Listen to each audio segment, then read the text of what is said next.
ஆதி முதலிலிருந்து இன்று வரை மனிதன் எடுக்கும் ஒவ்வொரு படியும் ஒரு அதிசய பயணம். இதுவே மனிதனின் வளர்ச்சிக் கதை.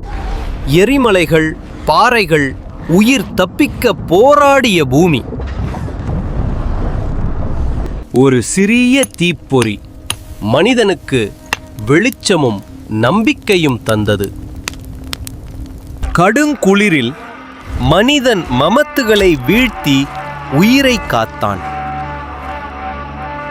கல்கல்லாக சேர்த்து மனிதன் தனது நாகரிகத்தை எழுப்பினான். பிரமிடுகளும் சிலைகளும் மனிதன் கனவுகளை கல்லில் பொறித்த சாட்சிகள். நகரங்கள் விண்ணை தொட்டன. தொழில்நுட்பம் உலகை ஒன்றாக்கியது. இரத்தமும் ஆன்மாவும் இணைந்து மனிதன் விண்மீன்களோடு அடுத்த கட்டத்திற்கு உயர்கிறான்.